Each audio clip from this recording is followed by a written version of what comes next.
How many of you feel like a narcissistic person has beaten you? Like you somehow lost in this game that you were playing, and it doesn't make sense because you are a successful, competitive person by nature, and you found success in all of these areas of your life.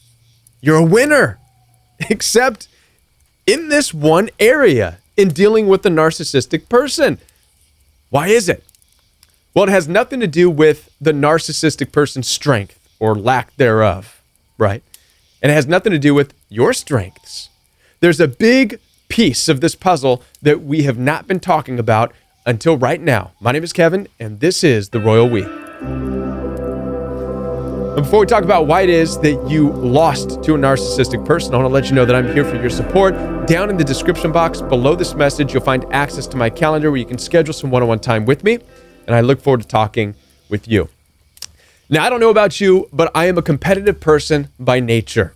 I'm a fighter. I have been a athlete. I've played football and baseball. And my high school days, I've had broken bones and surgeries, and I've come through all these things and risen up and continued to play without even blinking an eye, right? I found success in work and in different areas of life. And I'm saying all this because I know you have too. You're a strong individual. You're a fighter. You're a champion. You know how to compete. You know how to win. But in this one relationship, you've been beaten by what seems like the tactics of a 5-year-old, right? And it makes no sense. Why did I clam up? Why did I not speak out? Why couldn't I get a word in? How did I lose? Right? I know. It's crazy. It's frustrating. It's enough to make you feel like you've got this anger and you feel defeated, and because you don't like to lose, you like to win. How many like to win, right? We all like to win. Well, there's an aspect to this that we haven't really talked about yet, and it has nothing to do with strengths or weaknesses at all. It has everything to do with what comes before your strengths. What comes before your weaknesses? What is the reason for your strengths? What is the reason to discover your weaknesses? And that one thing that we need to talk about is called your goals. What you're after. You see, when we take all the things that we've experienced in our life, all the successes, which I want to challenge you with this, I want you to think of the reason behind your success, the reason behind your drive, the reason behind the motivation to fight. That reason is because of the goal that was in mind. Listen, on a football team, there's one goal: win. Why? To get the trophy. Why? Get the Letterman's jacket. Why? You see, you can define what it is you want, what it is you're after. Maybe in your work life, you want that next position. Why? More money. Why? So that you can be better off with your family. You see, you've defined what it is you are after. Therefore, you know how to compete, and you know what it is you need to do. And you're willing to unleash that beast inside of you to get what it is you're trying to get. This is what makes us fight in life. This is where that inner monster that Jordan Peterson talks about, right? Be a monster and this, that's what it's referring to. But you first have to have a goal, at least. You have to be able to visualize what it is you're after. And so why is this important to understand? Because you understand these things. But why is it important to understand in terms of thinking about narcissistic people? Here's why. Because at some point in the relationship with these toxic people, whether it's family members or boyfriend or girlfriend or coworkers, you lost sight of any goal. You realized, it's worse than that even, you realized that there is no real goal that's valuable enough to fight for. What am I trying to say here? I'm going to summarize it right here. You lost to the narcissist because early on in the relationship, whether you want to admit it or not, but you realized that there is nothing worth fighting for. There's no goal in that situation that is worth competing for. If there was, you would have known how to turn on that competition and compete. You wouldn't have given up.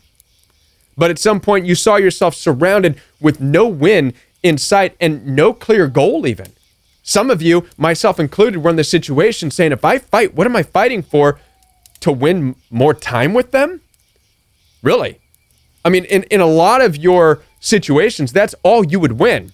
So you'd beat them down verbally and fight back and cuss and call names. Why? So you can see them again next week? So you can spend more time with them next Christmas? Do you see where I'm going with this? It got into a situation where there was no goal in sight, nothing that would contribute anything meaningful to your family. A trophy is more meaningful to a sports team than a Christmas Eve with a narcissistic person. Do you see the difference here? It all comes down to the reason for the fight. It comes down to the reason for your drive. It comes down to what's your goal.